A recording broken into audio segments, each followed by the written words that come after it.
finally getting to the Mars video. It's going to be half disappointing though, because of the memory in my phone. I can't do all 12 Mars through all 12 houses, so I'm just doing them the first half now, and then I'll bring the second half later, just in time for the video actually, because Mars is going to be going into Gemini in exactly 1 week from today. That will be the 21st of August, 2022. Mars will be entering the zodiac sign of Gemini, or you could say the third house. What I learned from going through Mars through the houses is the type thing of like things to focus on, and other things will be like more focused in on like the moon. Things will change every couple days, where Mars, it's sporadic, so it's obviously very sporadic. We had Mars in Aries from May 12th to July 6th, and then from July 6th to the 21st of August, it's been in Taurus, and then it'll be in Gemini until March 26th, 2023. So, anyways, we'll just get to it. This is Mars in the first house. Mars in the first house, or Mars and Aries. This should be a time of great activity in your life, when you work very hard to further your own interest and assert yourself among others. You have the chance to show the world what you can do now. You come onto others with much more vigor than usual, and you are likely to make a great impression upon them at this time. If you are insensitive to other people, however, this can be quite a difficult time for all your relationships. Every relationship requires that you bend a bit to the needs and demands of the other person. But you are not especially inclined to do that now. In fact, you will be much better off if you can work independently without worrying about how much your actions affect others. With Mars in this house, your personality is much more dominant than usual, but you are interested in having great power over others, as long as they don't try to dominate you. You are perfectly happy as long as you are completely free to do whatever you want and to have your individuality acknowledged by others in whatever you do. During this time you are much more of a fighter for your own rights than usual. You will not let anyone take anything away from you, although you will not be especially irritable or touchy. You will fight if somebody attacks you first. Physical energy is quite high, and you should be able to do a lot of work during this transit, if there are badly aspected planets in this house. However, you should be careful of illnesses or accidents as these planets are transited. This should be a period of upbeat independent activity, when you can work out a lot of problems and accomplish a great deal. It should be a positive time in your life. Okay, so there's Mars in the first house. So what I noticed with Mars in the first house is, you really just see how, when you look at Mars in the first house, you can totally see the Aries personality, because I have a lot of Aries friends. Anyways, so Aries is like a very go-getter, do-it-yourself, get-it-done type of personality. So I could totally see Mars and Aries being like that. But this is the one that's relevant right now, Mars in the second house, so let's go ahead and take a listen to that. Mars in the second house, or Mars and Taurus. At this time you are inclined to identify your ego with what you own and what you value. This can have many different effects, some negative, some positive. To deal with the negative effects first, you may consider your financial position to be a sign of your personal worth. If you have money, you feel that you are a good person. If you don't, you feel bad and discouraged, is required aside from anything you have accomplished. You act as if you are what you have. But it should be obvious that you are not your bankroll, your car, your furniture or other property and possessions. Your reactions in this case are completely inappropriate. You may become overly touchy about your beliefs, opinions and desires in some areas to get into arguments about their merit or worth. This transit can also lead to disputes with others over the ownership or use of property, other than real estate, which can lead to estrangement from others. Your desire to have possessions is rather strong at this time, and you may be inclined to make unwise and impulsive purchases, because you feel that you must have the item. You do this to gratify your ego, not to get something you need. This transit is often a sign of wasteful spending. On the psychological level, it's breaking in the disputes about values in the abstract, that is whether some value is important or not.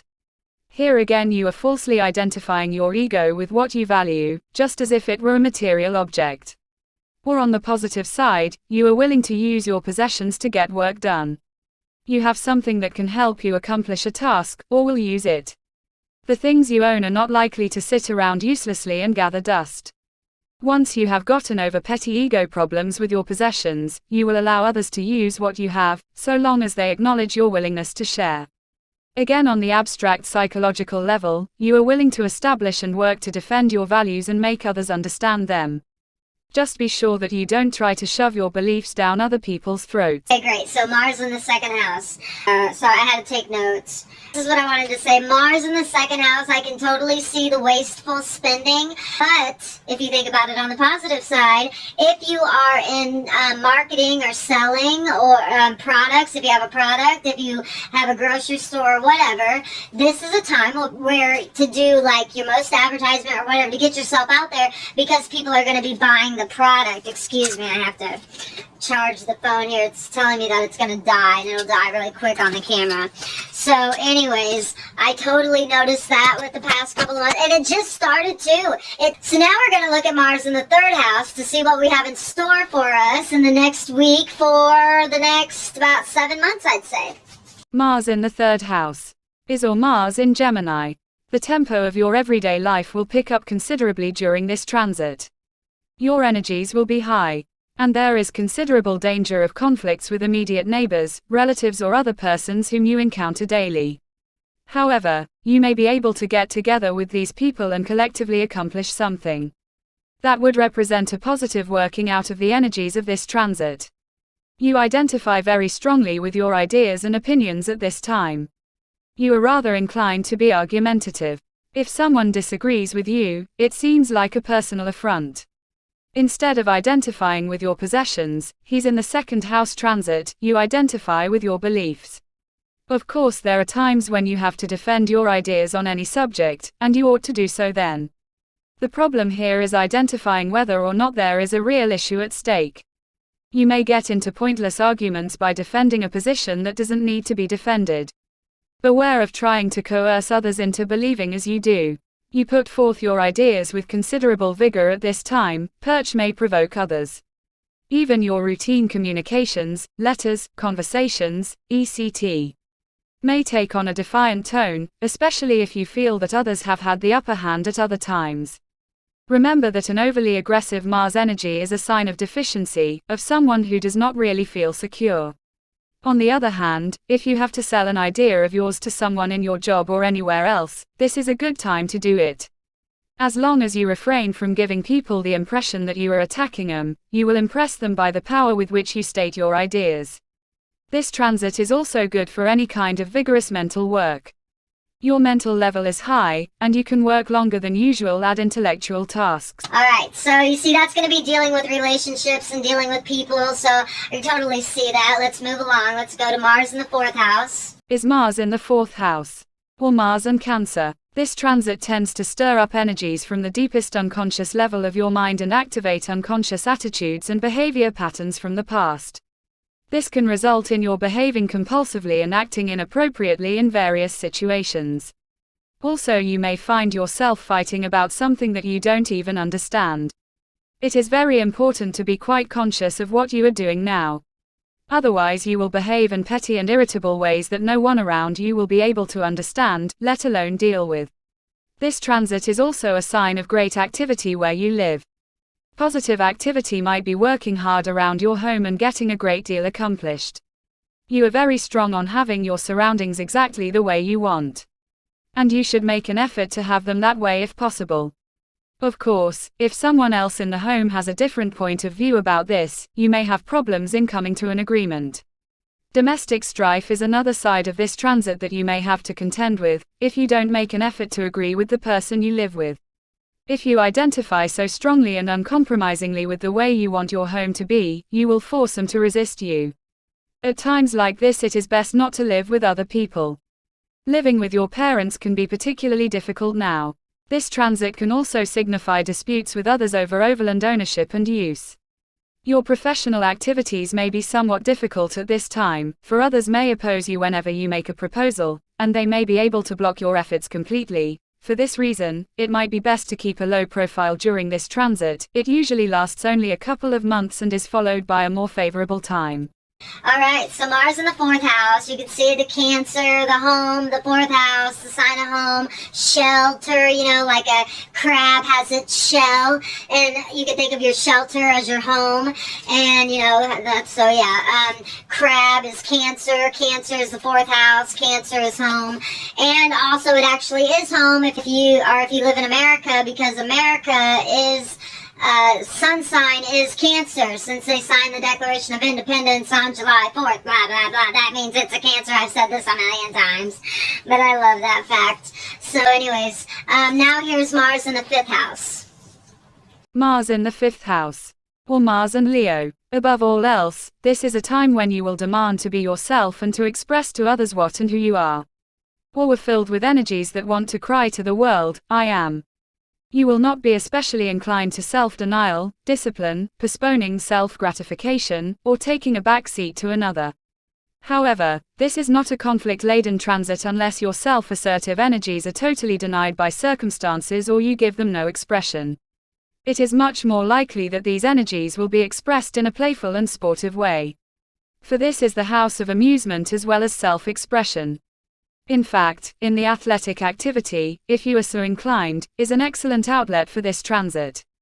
You are more competitive than usual, so you might as well make good use of this spirit, although you could use it in some other area of your life also. Your aggressiveness is relatively benign at this time because the 5th house is not a house of cutthroat ego drives. In love relationships, this transit signifies that your desire nature is rather strong. That you know what you want and will try to get it. Physical love-making will be more important than staring fondly at your loved one over a candlelight dinner at an elegant restaurant. Sex as a form of self-expression is energized by this transit, although by itself this transit is not usually strong enough to bring about a new sexual relationship. If you have children, you may have real but not serious conflicts with them. About all that will happen is that your children may be somewhat harder to handle than usual. As with other Mars transits, it is just that the energies that are aroused must be used. In other words, keep them and yourself busy. Be careful, however, about situations in which there is any danger of accident, because in rare instances this transit can signify an accident to the children in your life. Perhaps the only real flaw in this transit is that you lack discipline in doing things that you really don't want to do. Find it hard to get down to a task that is unappealing. Perhaps you should let your energies roll wherever they choose now and wait until Mars enters the next house before trying to work with any real discipline. Okay, so not much to do there but enjoy yourself, so that's good. Let me see. I think it's great, Mars in the 5th house, because it's like the universe telling you that you have permission to express yourself. It's like demanding that you express yourself. So I love that. And if you are aware of the fact that you need to express yourself, then you also should be duly aware of the fact that other people need to express themselves. And so with Mars and Gemini and dealing with people and conflicts coming up, it's a good thing to remember that people have to express themselves, and we have to allow them to express themselves, and we have to express our own selves, and we have to allow ourselves to do that. We can't walk around on eggshells pretending to be somebody that we're not. That's not healthy. That doesn't give us the nice, shiny, bright diamond planet in the sky that we want. So let's be mindful of that for the next 7 months while Mars is in Gemini. Now let's look at Mars in the 6th house. Okay. Mars in the 6th house, or Mars and Virgo. At this time you will throw your ego energy into working hard and getting things done. In contrast to the transit of Mars through the 5th house, now you are much more able to differ tomorrow's pleasure for today's work. In fact, you are likely to take considerable pride in how much work you can do during this transit. So the best way to handle this energy is to find plenty of work and do it. But there are some inherent problems with this transit. The 6th house is a house of service, by which astrologers mean that you should place the needs of others above your own ego gratification. The classic notion of the 6th house is work done for the sake of someone else, is usually an employer or other such person. But this kind of work does not square very well with the ego-oriented energy of Mars. You may not want to work for someone else, instead, you want the credit for your accomplishments yourself, so that you are identified with what you do. This can lead to conflicts with your superiors and general difficulty in your work situation.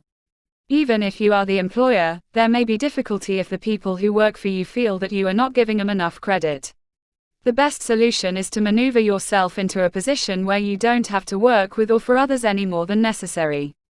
If you are not self-employed, that is a problem, but you may be able to get some work that requires working alone, independence largely upon your individual initiative. This is not a time to be a team player. The sixth house is also a house of health, and the transit of Mars through it can signify health problems such as infection, fever, or accidents. But these are probably the result of frustrated ego energies, which are characteristic of this transit. Keep up a program of rigorous physical activity and avoid any situation that is not good for your health. Above all, do not keep your frustrations bottled up in silent patience, or you are likely to become ill if you do. Okay, so Mars in the sixth house, a lot about work and service. And because it's Mars and it's egocentric, ego-driven, now would be a really good time to make the planet a better place, like vibe-wise.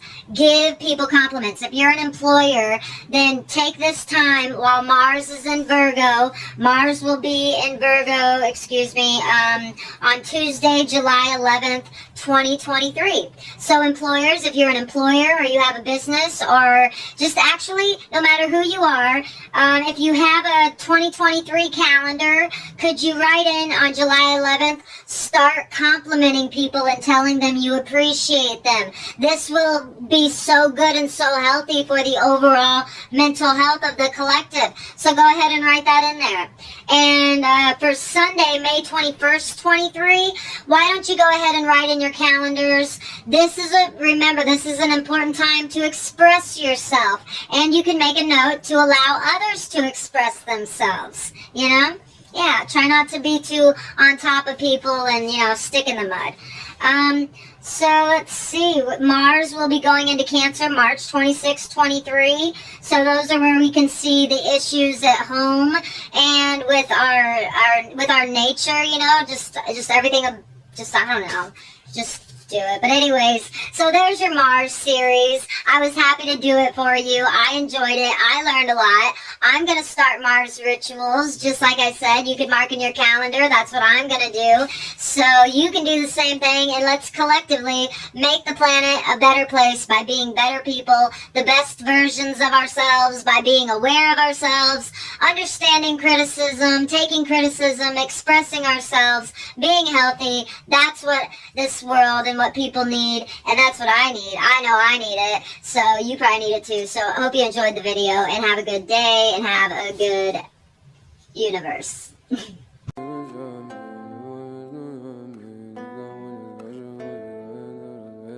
Яркими ночами, любовь между нами. Не забуду тепло твоих рук, и это лето. Яркими ночами.